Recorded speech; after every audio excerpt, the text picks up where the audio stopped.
You're muted, Dave. Muted Dave is the best Dave.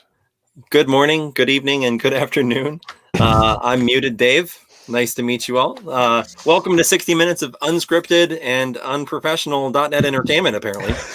As doctors of .NET, we prescribe healthy choices in .NET.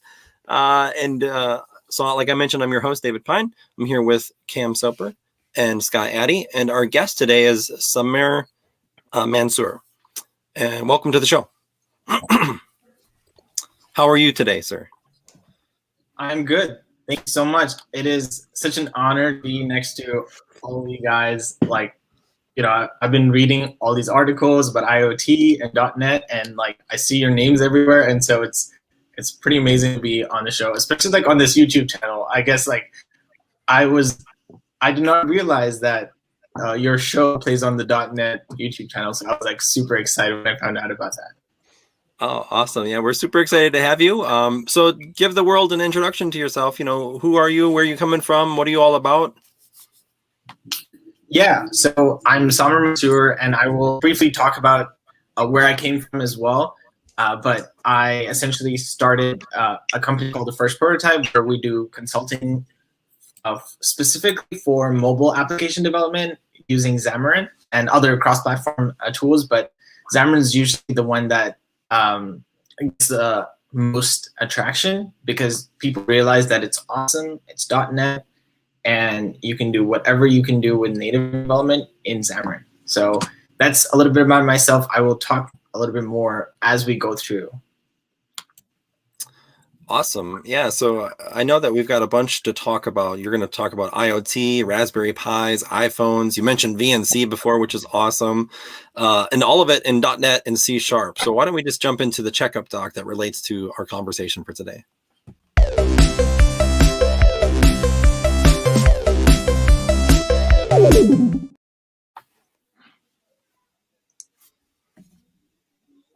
You're on mute now, Scott. Ta-da!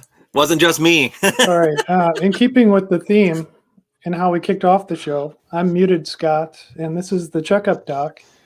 What we're seeing here on my screen is a doc that is all about consuming a RESTful web service, in this case, an ASP.NET Core Web API from a Xamarin Forms application.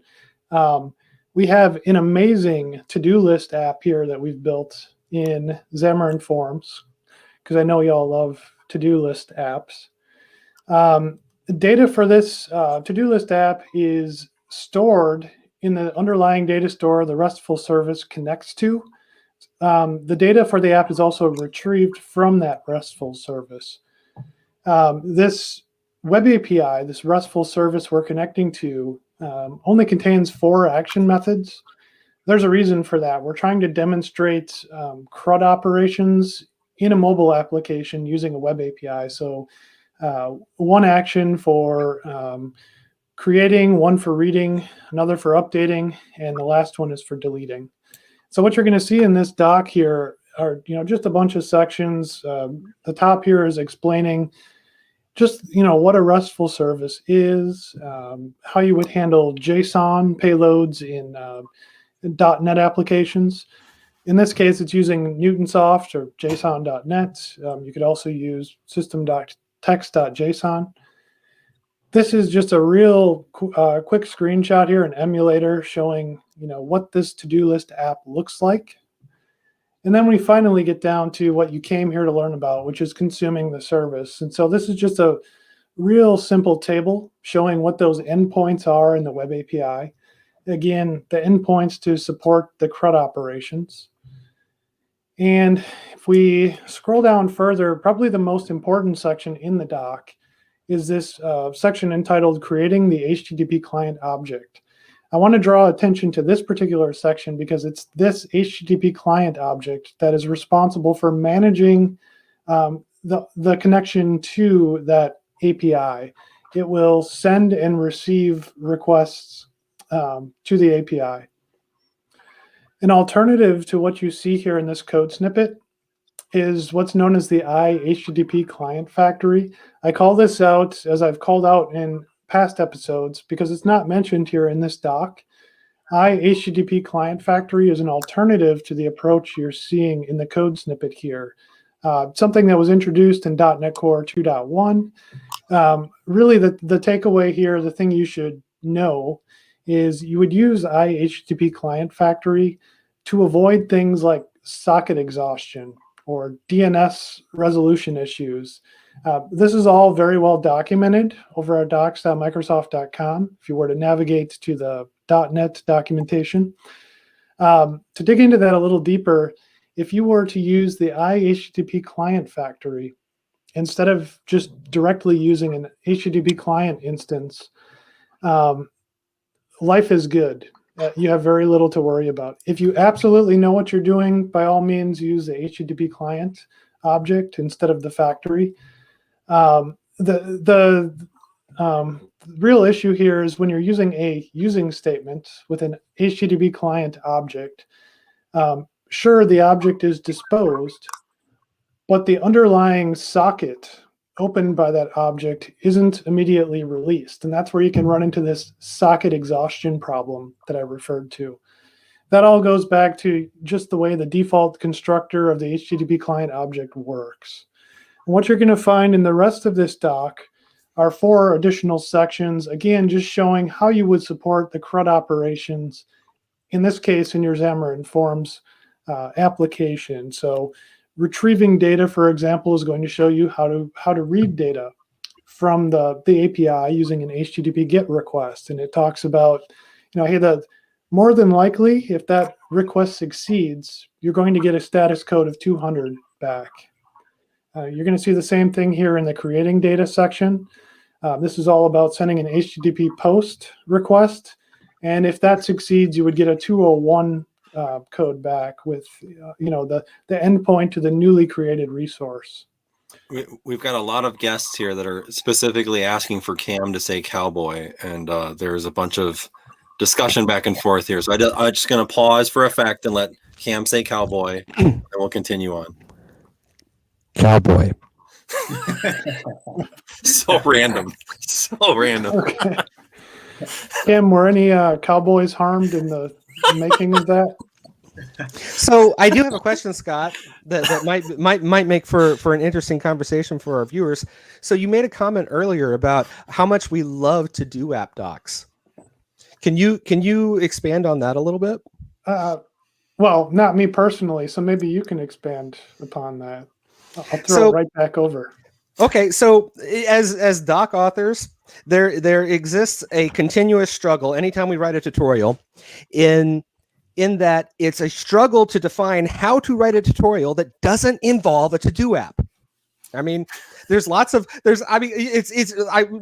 can tell you, Scott and I, and even Dave and Scott and I, we've sat around and like Bill Wagner, if anybody knows him, we have actually debated the merits of okay, well, what sample do we want to write for this? Can we come up with anything better than a to-do app? Is there anything less complicated than a to-do app? More complicated? It's just like a constant struggle. We try to avoid the to-do apps, and here we have another to-do app. It's sort of like building a chat application with SignalR. Oh God! Don't start. If Brady's watching, he'll chime in. So, that's a good question for folks who are tuned in today.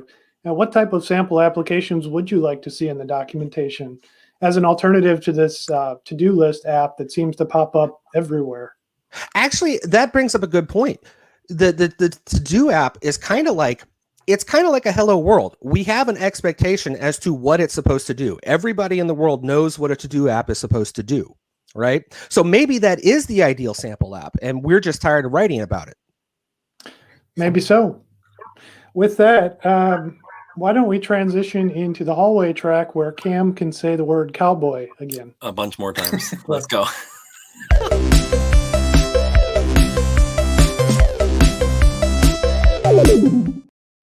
So, Samer, have you ever been gainfully employed as a cowboy? We're getting bullied here on stream. Our guests are very insistent today. I don't know. It's weird. I have to say it now. Cowboy. Are you happy? We're good. We're good now. We can move on with life. So I have to admit, remember, fans, we do have the magic ban button. Oh, All Did right, I Summer, miss so- something from like a previous episode? What's this cowboy thing? I have No, no it idea. it just happened while you were talking about the checkup doc. Our viewers kind of revolted on us. Cowboy.net. MSCR_NL. Can you all say cowboy? We're gonna stop it with the cowboy nonsense now. We're gonna continue and focus on our guest. So Sommer's got Who some is amazing stuff. Who is definitively not a cowboy, but he is an IoT wizard. Well, I wouldn't so- consider myself a wizard. A wannabe wizard. Okay, I fine. want to be wizard. Let's share your screen here. So you've got a bunch of awesome stuff to dive into. In fact, before the show, you mentioned that you have up to like 4 demos, which is insane. We'll try to not deviate too much with the cowboy nonsense, and we'll focus on this now. So take it away. Awesome. Guys, thank you so much. I really, really appreciate the opportunity. I'm briefly going to talk a little bit, just do a quick introduction. So, I'd like to begin by acknowledging that I work and live in Windsor, Canada, that's been inhabited by Indigenous peoples from the beginning of time. And so I'm a settler, and I'm grateful and thankful for all the generations of people that took care of it before. Just quick. And also, I really want to talk a little bit about myself, because I want to show you guys that I wouldn't be here without the help of so many people. Me by myself, totally not be able to make it. So that's me. I went to University of Texas at Dallas, in the city. I didn't really know anyone else, but I made a friend there, Omar, my first day of orientation at university. And he's the one who really got me into Arduino and tinkering and stuff like robotics. So I was, and I'm still a really good friend with him. I still contact him regularly. And I graduated, did a bunch of jobs as engineer. And then I was, I luckily got into a free coding bootcamp called EpicU in Dallas, Texas. And based on my final project there, a company called Exigo really liked the work that I did, and they hired me on as a Xamarin developer. And, I did a bunch of hackathons because I was really excited about this stuff, all this IoT stuff with mobile development. It was like this really cool stuff going on. And, I even was able to win a prize at Hack DFW. So that was like really exciting for me at that time. And then James Q, or James Quick, he's a really, really great YouTuber. I was like trying to figure out how to connect the Arduino style device to my mobile app. And like, I spent months, I wasn't able to figure out, like, there was just something I wasn't able to do. And so, thanks to his video, I was able to actually figure it out. And like, it's been pretty good ever since. Fast forward, I moved to different cities, and in Toronto, the Xamarin Meetup group over there has a bunch of really good people, really great people. I really love them. And they're the ones who really motivated me to keep speaking, to write articles, and, keep moving forward, and really motivated me to like take this to another level. So thank you everyone for bringing me here. It wouldn't really be possible without you guys. All right, let's do this, guys. Oh wait, I totally forgot my kombucha. It's in the refrigerator. All right, I'll go and get it. But that was like the only thing I forgot. But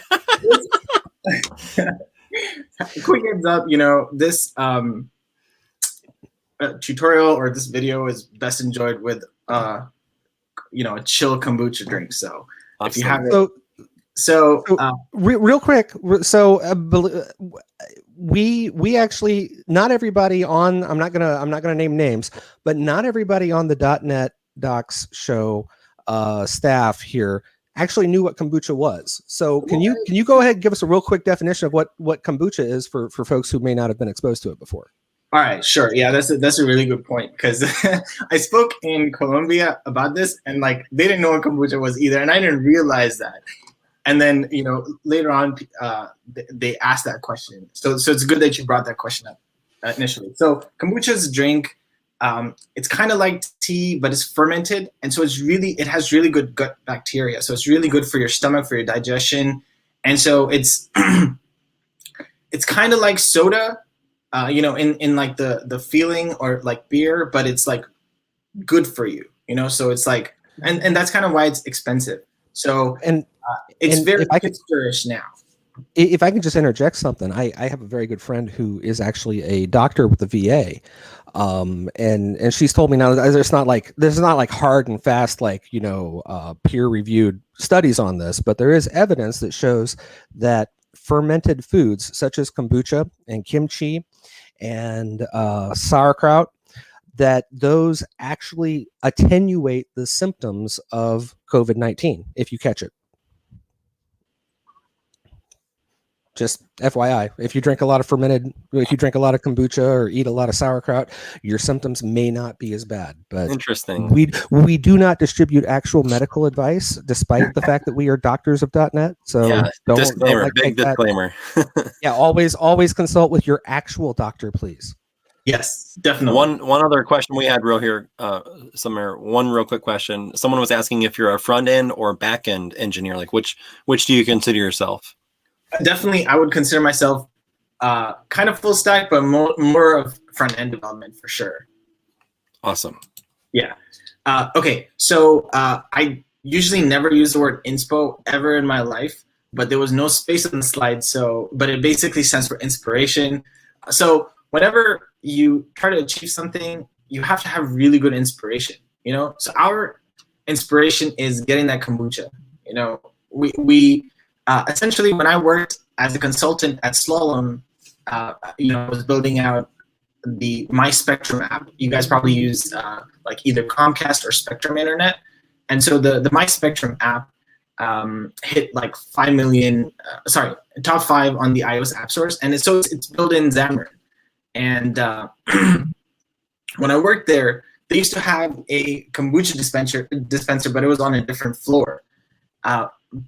But whenever I try to go there to get some kombucha, it'll always run out of kombucha, so like I was always disappointed, and I just never went there again. Like, I went there probably 2 or 3 times and it was always out. So I was like, okay, you know what? Like, that's messed up. Like, it just ruined my motivation to continue working. So, if you're a manager or a business owner, you probably want to create this tool that we're going to create today that will help, keep your people motivated and engaged in your company. So, that's one inspiration that we have. So, keep listening. So I'm gonna actually date myself here. This reminds me of if anyone recalls the Terry Tate office linebacker commercials from ESPN back in the day, where someone would consume all of the coffee and not refill the pot, and it would show this. Well, I guess in this case it could be a poor software developer getting leveled, but the office linebacker says, "You kill the Joe, you make some Mo." I wonder if we could come up with a catchy tagline like that for the kombucha situation. You kill the kombucha. We're gonna boot you. Yes, there you go. So this could become your talk title for the future when you give this presentation again. Something very clickbaity. That's a good idea.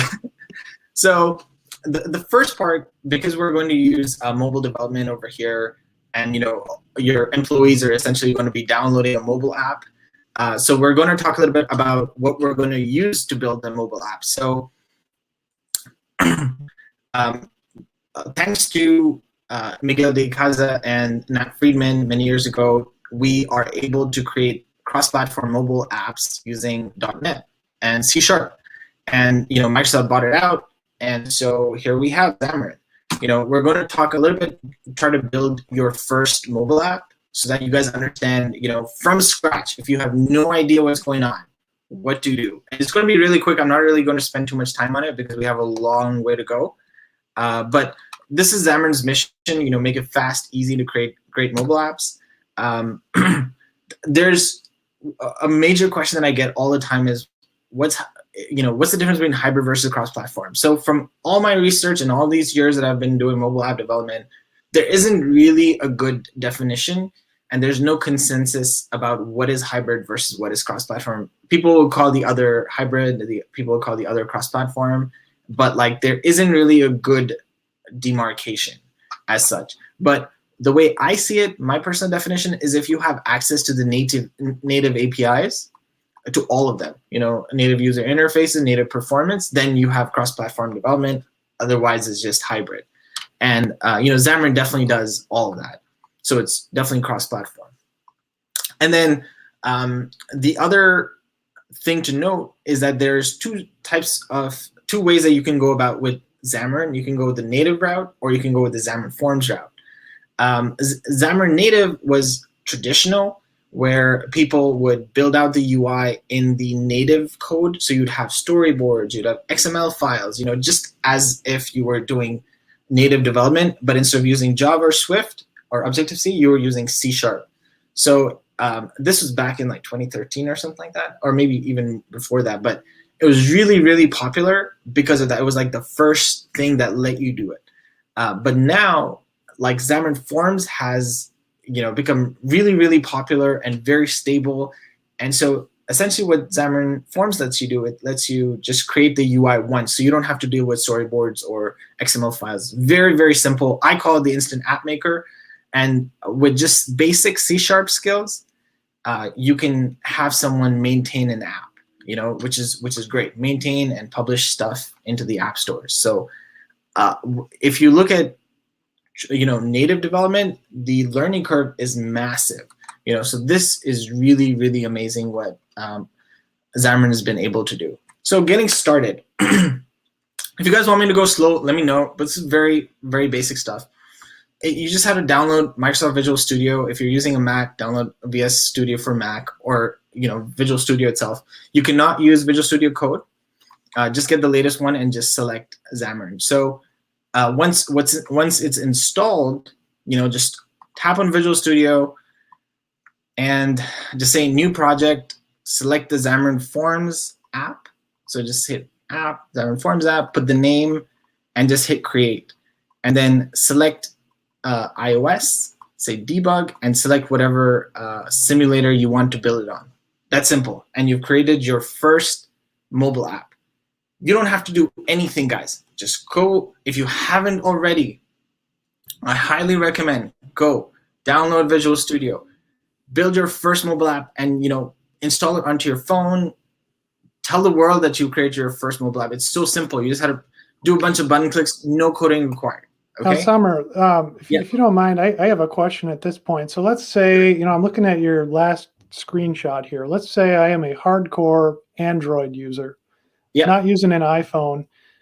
What then? So what if I want to create a Xamarin project that would be deployable to the Play Store that Google has?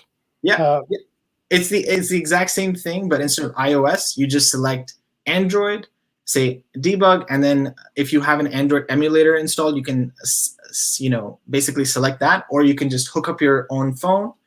Like I have my Android phone here, and it will show you that phone and the options once you allow debug mode essentially for that phone. But it's basically the same exact thing, because it's cross-platform development. All you have to do is change it from iOS to Android, and you have the same app on Android. If we could, let's just dig into that a little more. So is there any kind of code sharing that happens between the two platforms? Yes. Am I really creating a new project per app store? Is that how this is working? So that's a really good question. So for now, and stuff is changing all the time, and they're simplifying stuff. But for now, there is an Android project and an iOS project and a core project that's shared between those two. And if you're using Xamarin Forms, sometimes you could do like 99% of code sharing. You don't have to, do any platform-specific coding whatsoever. So it's pretty great. Good. That's what I was hoping to hear. There is some level of sharing. Yeah, there's massive levels of sharing, and they keep moving towards that, towards the point where you don't need to do any platform-specific coding whatsoever. And even if you need to do it, though, it is very, very easy to do so in Xamarin compared to, Flutter and React Native. Like those are much more difficult to do, more platform-specific code, development. So, Notice what I said. It's cross-platform, so you still have access to native APIs. So when you add a button, it doesn't look like an iOS button on Android. It looks like an Android button, whatever is the native button type, and which is great, which is what people are used to, and so stuff like that, it's pretty awesome. We did have a question here. Sure. One of our friends on YouTube is asking whether or not we recommend using VS Code for .NET coding. And I guess I'll start. Whenever I do .NET stuff, I always I'm more comfortable in Visual Studio proper. I've tried dabbling in VS Code with .NET. There's extensions. Lots of people really like that for .NET specific coding. So it's certainly doable. I don't know how other people feel about that though. Well, like Summer was saying, in the case with Xamarin, the tooling just isn't there. So that certainly would bring require you to use Visual Studio in that case. But I think, and I don't want to speak for Scott, but he and I have had the conversation many times that if I were a startup, VS Code would be my choice, just because it's open source, it's free, the price is right, and it you can use it for everything. Visual Studio Community Edition exists for free though as well, which is, I guess, an option, right? Mm-hmm. The big sell for me, working in an enterprise environment, say I'm working on a team with 12 developers. Some of those developers have the death grip on Mac OS. They refuse to use a Windows machine. All of a sudden, I don't care. If you're using VS Code and I'm using VS Code, it's the same development experience. We're working on the same project, and maybe we even have folks on the team using Linux. You get that very consistent developer experience using VS Code, whereas with VS proper, you are constrained to Windows, obviously, with that. And VS for Mac is obviously a Mac-only product. And what's one of the questions came up in the chat, what's the licensing restriction on Visual Studio Community? Can we use that for like commercial purposes, or is that just hobbyist, or I don't know? That's a good question. I also want to acknowledge that I see Chris in there stirring up trouble with Eclipse and NetBeans and his love for VS Code. I see you, Chris. I see you. Behave yourself, Chris. I've got a mod button, and I know how to use it. Yeah. So I've used VS Code before for console apps. They're pretty good. Very, very easy to use. So you can spin up new pages. You can do .NET Run in a Mac using VS Code. So there are a lot of capabilities, and it is very, very smooth. It's worth trying. They're constantly changing stuff, and they're looking at actually moving Xamarin Development to also be able to use VS Code. So it's a work in progress. It will be there if it isn't there now, but I'm sure there's a way. In fact, you can actually do Android development using VS Code as well. And people really didn't know that. Native Android with Java. So moving on, because we're, I'm trying to rush this. Let me know if I'm moving too fast, okay, guys? No, you're not. You said you got 4 demos and we got 30 minutes. Yeah. So yes, exactly. So Xamarin Forms. In Xamarin Forms, you just had to remember 3 things: pages, layouts, views, in that order. PLV. Pages, layouts, views. Pages, layouts, views. Okay, that's all. And that's it. Xamarin Forms basically. So if you notice over here. This is what a UI looks like. Like this UI over here is basically this, and you can use XAML or you can use C#. XAML allows you to use hot reload, so if you make changes to the color, you'll see it refresh instantly once you save. But over here, you notice how there's a page, a content page, and then there's a layout inside that content page. See stack layout, and then there's views. There's entry, and button. See? There's an entry for username, entry for password, and there's a button for login. Okay, and there's different kinds of pages. Depending on what kind of page you want, you select that page, what kind of layout you want, if you want a stack layout like we used, or if you want a grid layout. And you can only have one page on a page, but you can have multiple layouts on a page. So you can have like a stack going vertical, stack going horizontal. So you kind of understand the general structure of this. So what I'm going to do is I'm just going to use C# just because it's easier to, so I don't have to explain like what's going on. But essentially, I'm just going to, this is the constructor. So this is your class. Okay, this is the constructor. You have views, label view, which is basically just text entry where people enter stuff, and a button where people can click. And this is your event handler, where you can change something. And you have your layout. Remember, so your view, your layout, and this is your page. So you're just setting the content into your layout. Okay.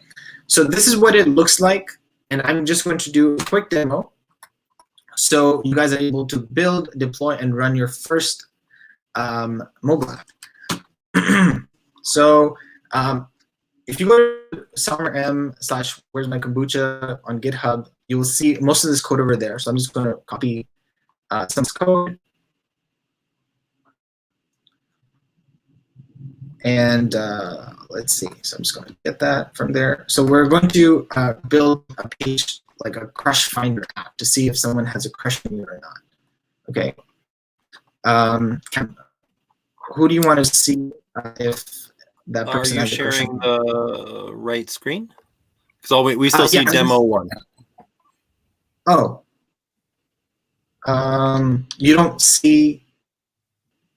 Maybe it's just slow. I see a black screen now. What do you guys see? Same. Same. Okay. Okay. I So that means wonder it's if it's- changing. Okay. I thought it We might know- possibly. We know you're on a Mac, so that's probably the problem. We talked about blaming Apple before, so we can continue to do so.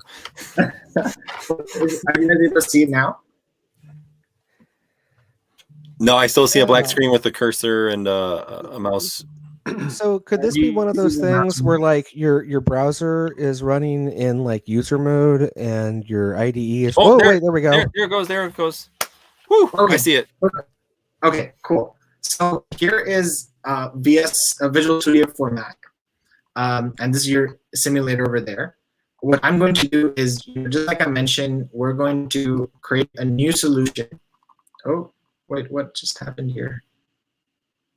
Why did you do that to me? No. Give me a second. Okay. You did So- promise that things could go wrong. So So if you quit Visual Studio, you create a new solution, just like following the steps that I showed you. You will get to, blank forms app. You go next. Put in the name kombucha. You hit OK. You will get to this state of the app. It's just a blank app, nothing there. Okay. If you press stop, you press start. Just like I showed you, it told you guys, it'll load up the app, and that's the basic app that has your changes, that has like no changes, and then you can make changes to it. So for example, you just go to your main page.xaml, and you see it loaded the app. And so from welcome to Xamarin Forms, we can call it .NET Docs. And then I'm just going to hit save. And come on.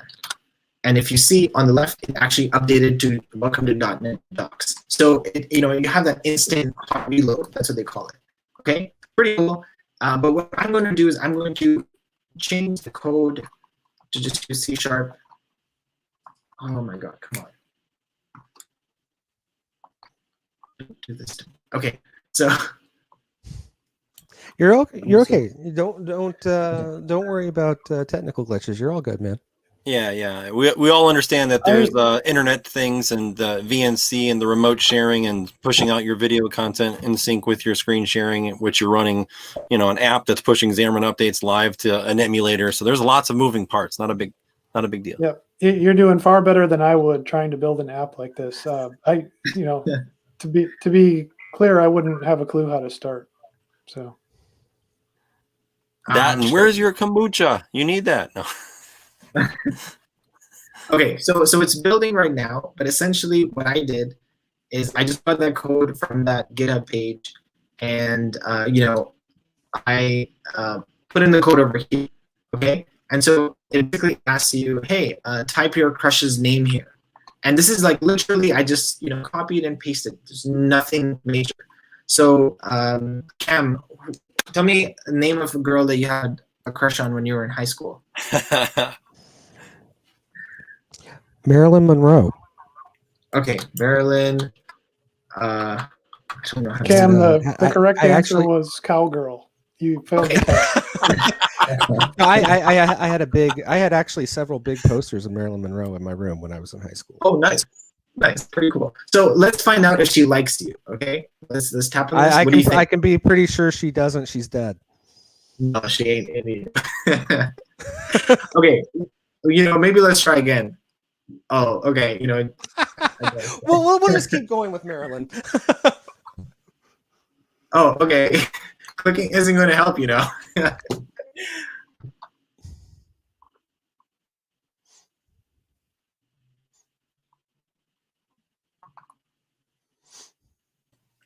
Did we get a response? Yeah, so it says clicking isn't going to help.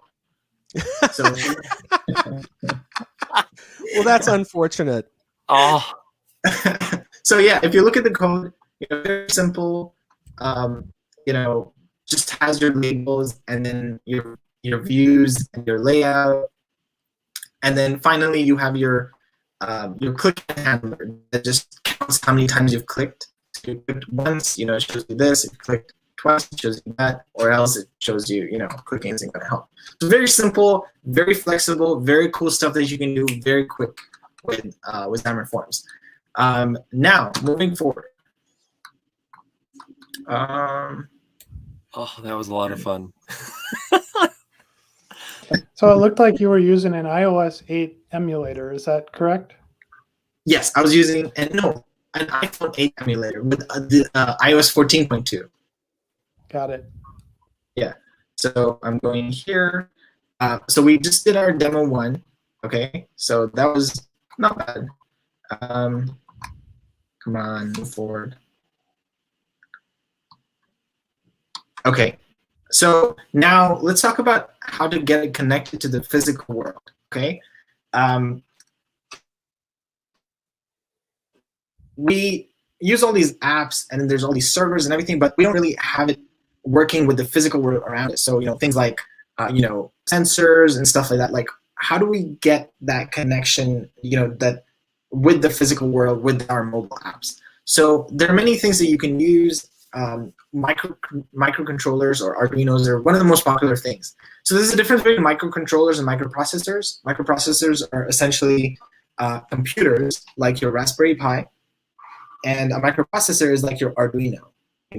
So that's it's not really a computer. It's just like a chip that does one task. And then really quick, something that you might hear is DC current or direct current. It's safer than alternating current in many ways. And that's what most of these devices use. And they use like 3 volts of current. And so even if you touch it, you're not going to get an electric shock, because to get an electric shock, you need like 30 volts of current, which is why your car batteries are safe. And then because it's DC current, you have your ground, which is your negative. So everything moves from the ground to everywhere else because we're talking about DC current. And usually the cable that leaves from the ground will be black in color. Okay. And then another thing that's that's a popular question is, what kind of microcontrollers to use. Like there's Photon Particle that I have, there's Arduinos that I also have, ESP32s that I also have. So ESP32s are really cool, like $4. You can buy them. They have Wi-Fi, and they're basically an Arduino, but they also have Wi-Fi and Bluetooth, and they're very cheap. Particle Photon is kind of like an ESP32, but it also has access to the cloud, which is super powerful, which you'll be able to see. Like you can communicate with this, you can code this without connecting it to your computer.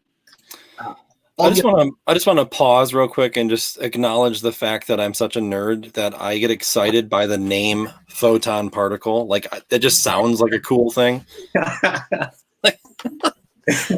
Like the branding and marketing is just, that's awesome.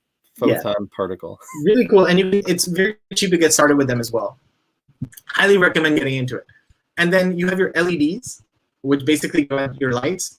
The LEDs have a shorter end and a longer end.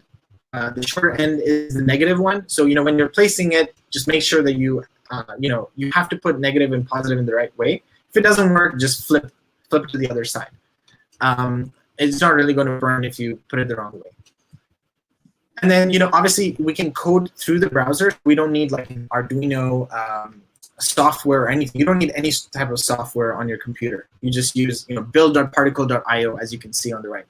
And then you have particle functions, variables, and events that you can access from using their APIs from like a mobile app, for example. You can see what's the temperature of this from your mobile app using one of those public APIs.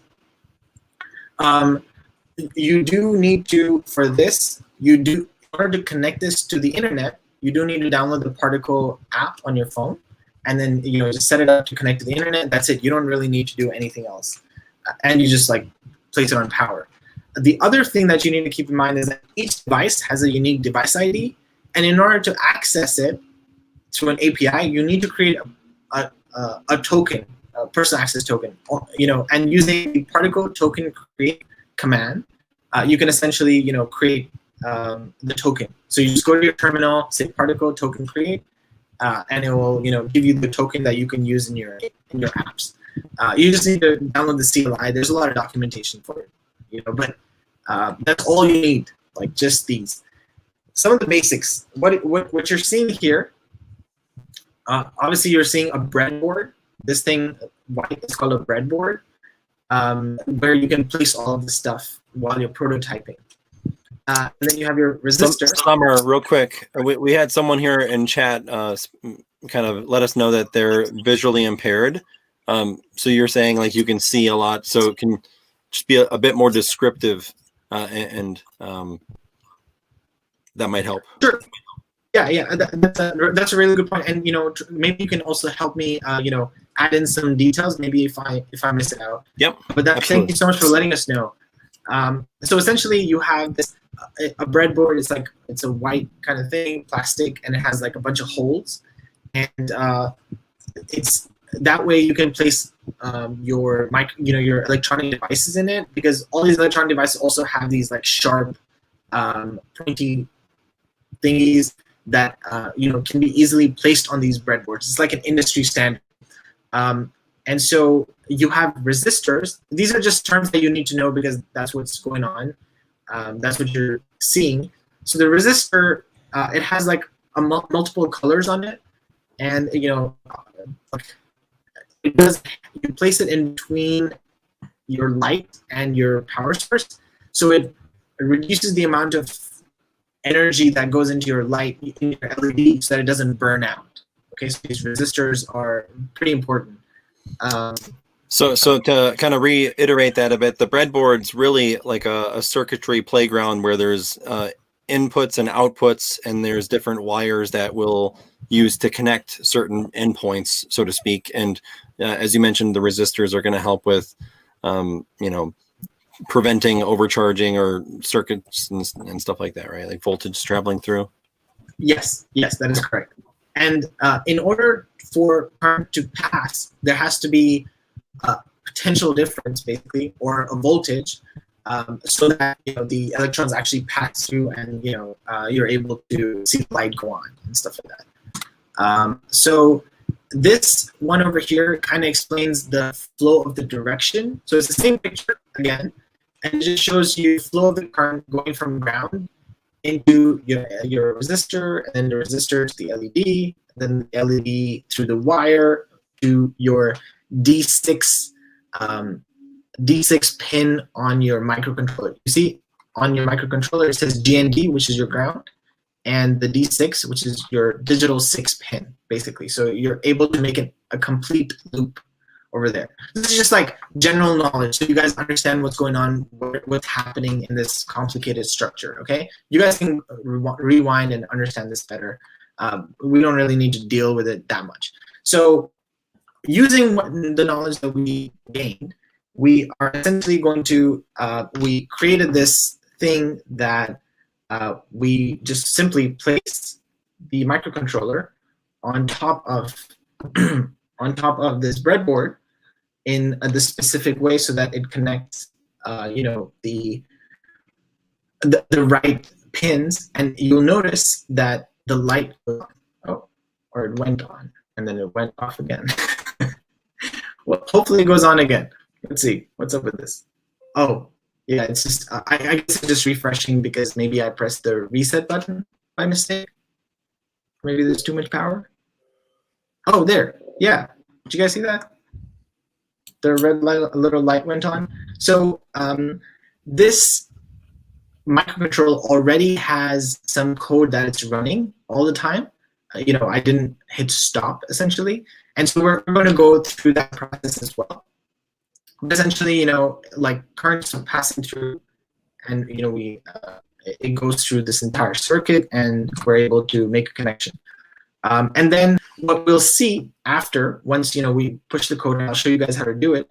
You can just go to codepen.io, or just like any, you can make a simple website that has this code, these like 10 lines of code, and all of this. The links are also there on the GitHub page. So the GitHub, the link to this CodePen is on the GitHub page, so you can see all the code that's needed. Essentially, like as soon as you put in this code, you select one of these, you hit this patch message, it can change the color of the LED already. Like you're already connected to like the Internet of Things, essentially. So what's the interface for the kombucha level? So I guess what I haven't quite figured out with your device here is I guess the loop, right? How do you close the loop between how much kombucha is available versus versus the app? Yeah. So the kombucha level, we don't measure the kombucha level. We only measure whether or not it's there, like okay, over or it's it's arrived essentially. So as soon as it arrived, everyone gets a push notification essentially, and so people know, hey, yeah, it's time to go get it, But as soon as it gets over, the person who was the unlucky person who actually went and got done, all he has to do is press the burgers finish it all, and then dispatch message, and then everyone gets a push notification essentially. Gotcha. So it's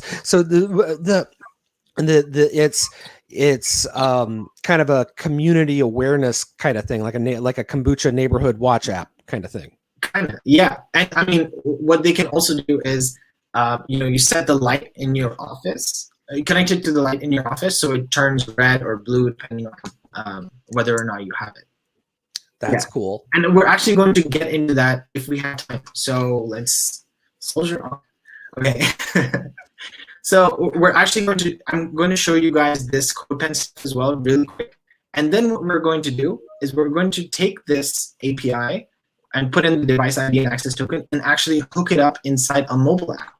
So we're already there. Like, this is so simple, guys.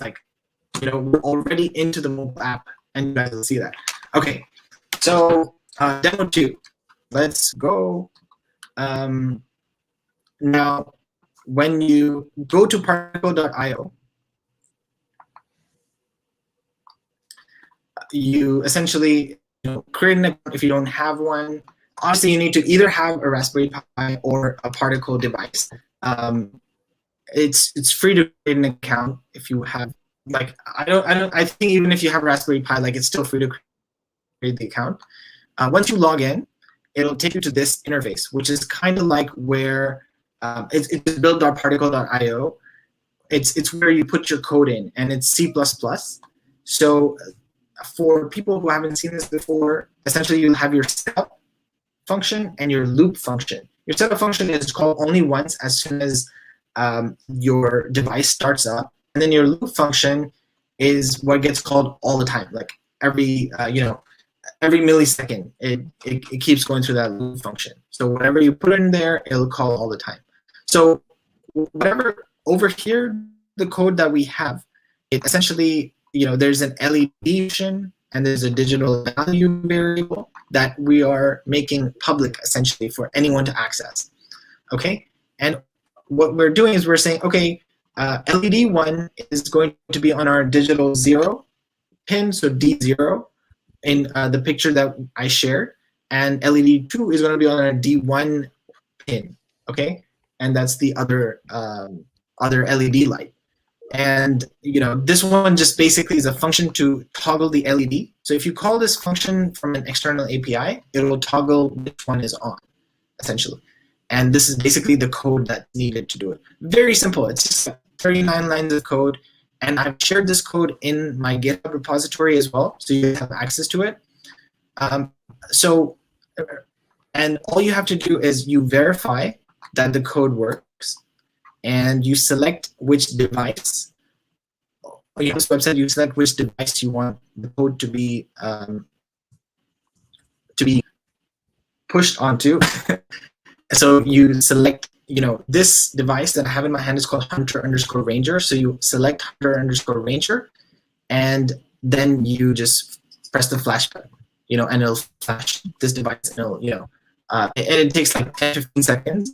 But once you've done that, you get the device ID from here for the device that you're trying to make updates to, and you go into your CodePen, remember, and you just paste the device ID. Oh crap! I did not save it. Copy. Oh my gosh! Wait, are we out of time already? Oh my god, so faster. In about 8 minutes. Okay. All right, let's do this quick. So essentially, just put it in there. Say Command V, and just save, and say. So right now, it is it's basically a red light. So that means there is no kombucha. So I'm just going to turn it to say there is kombucha, and it turns to blue. See, it was pretty quick. Okay, and now I'm just going to take this over to our code on Visual Studio. So I'm just going to get my. So wait a second. Let me just unpack that real quick. So you're in CodePen.io, which is just like an IDE on the internet people can use and share and change little code things. So you did something from there that physically updated your hardware in your hand. Yes, that's precisely what I did. Yeah, super cool. I know. How did that happen again? I'm so confused. Like what? So the code in there, you have some sort of API call with Particle, and it knows that because of the device ID, it can talk to it. Yes. So it uses the device ID and your person access token, and you can talk to it. Yes. That is amazing. That is so cool. Yeah, it is pretty amazing. Like I've actually won a bunch of hackathons just thanks to this Particle microcontroller. That is awesome. That is not terrifying at all that's possible. I mean, you see, because it's really secure. You said there's an access token, so that makes me feel better. You can. I was just going to say, I was looking at the Particle Photon API. It seems like a really cool device. It looks like they've got this whole cloud platform already in place to make it pretty easy to push, to push bits to the device without a whole lot of infrastructure.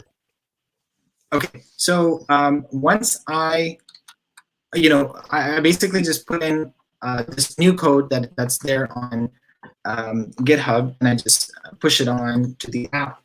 And right now it's set to turn off, and so we're just going to run the app. It's pretty simple code. You guys saw it's just one page that I just updated. It goes in and it checks to see the current status as soon as it loads, and if it is on, it will make the background color blue. If it's off, it'll change the background color to red.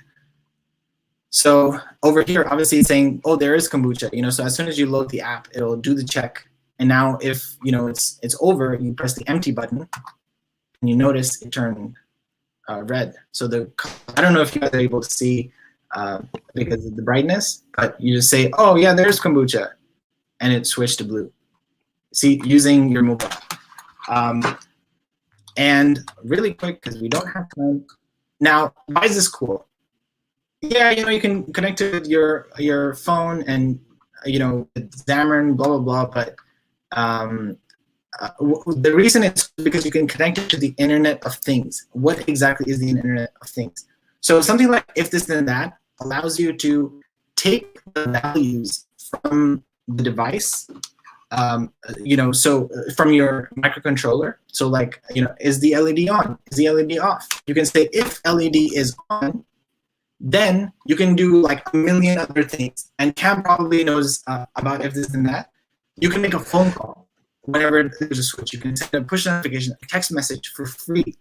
And so if this ifttt.com is really, really cool.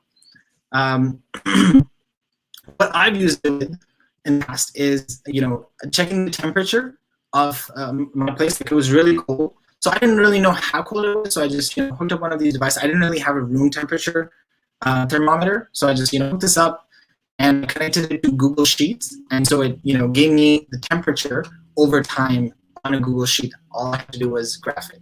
Very, very awesome stuff you can do for free.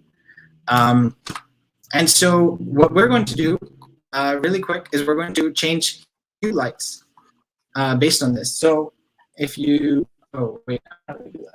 Okay.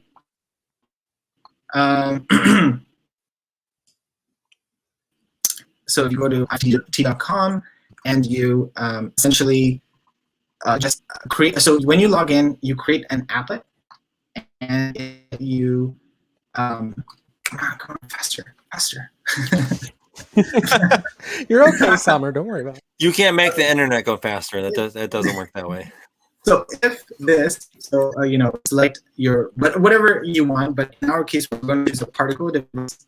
If the particle device, we monitor a specific variable, the digital value, whether or not it's 0. So if it's equal to 1, that means it's on. Okay, so we created the trigger, and then what do you want it to happen? You can select a million things. You can change the temperature of your Honeywell thermostat. Like, it's back. Anyway, but what I set it to do is I set it to connect to my Hubel over here. Next to me. I don't know if you guys are able to see it. But, and it's connected. So let me see settings. Okay. So if you do have kombucha in your office, you can set one of these in your little office and change the color depending on whether or not you have kombucha. So right now it is red, as you can see. Now I'm going to, crap, I can't hold all these things at the same time. I need like one more hand. So I'm going to say it's full. So, this turned blue over here.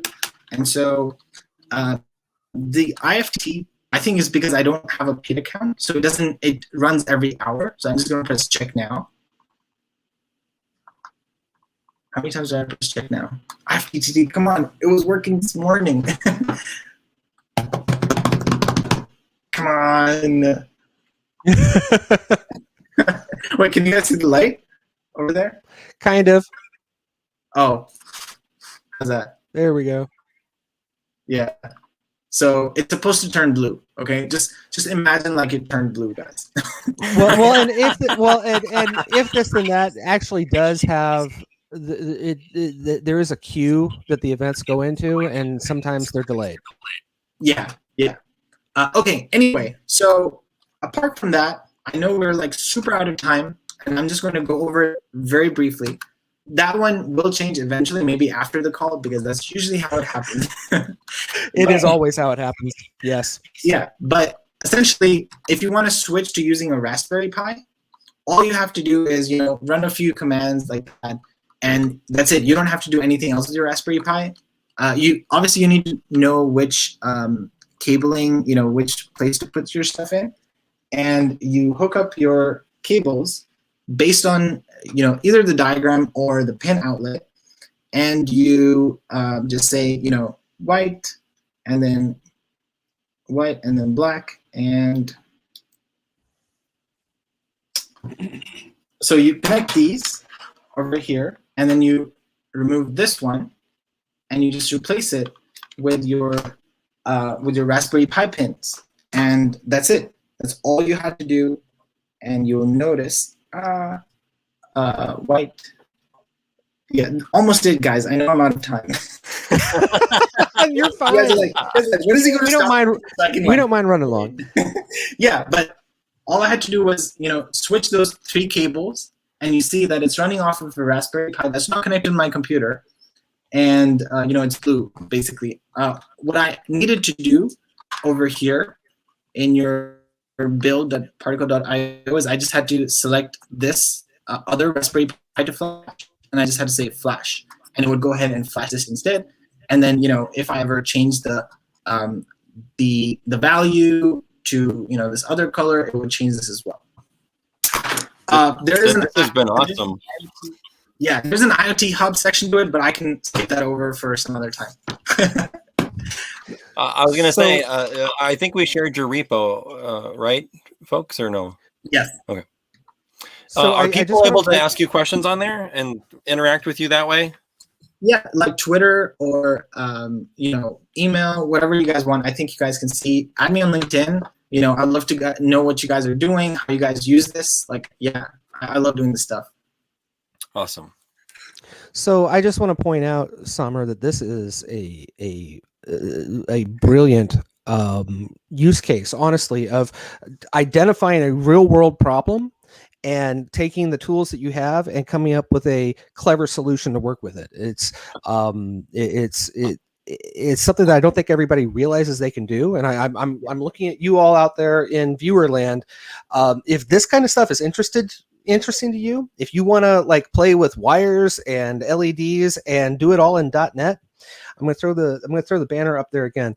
Go check out our IoT docs. You can do this stuff like Samer was saying. You can do this stuff on Raspberry Pi with .NET. You already know how to do all this stuff. We have a doc center set up out there to walk you through, get you started on the basic scenarios, and anything else that you want to see out there. Do hit us up, because I'm the guy that put all that together. So yes, there's amazing documentation that Cam's written. I was actually looking to do all of this in C#, and it's definitely possible. It was just like a few more steps. I was like, let me just make it super simple for everyone. Awesome. Well, thank you so much. We'll have to have you back on sometime in the future to finish up these demos that were lingering yet. So thank you so much for coming on, and I learned a lot. This has been amazing. Yeah, Yes, thank you guys. Like, I really appreciate the opportunity, and I hope you guys are curious to know at least what kombucha tastes like. well, and like I said, no guarantees, but it might help you with COVID. So Thank you again, Samer. This was awesome. next week we'll be back with a guest from the community, Sophie. I'm sorry, Sophie, I can't pronounce your last name. I would need to ask you how to pronounce it again, but she's going to be showing us what she's learned as a beginner developer with Web API. Everything beginners need to know. Awesome. So with that, thank you, everybody, and we'll see you next week. Bye, friends.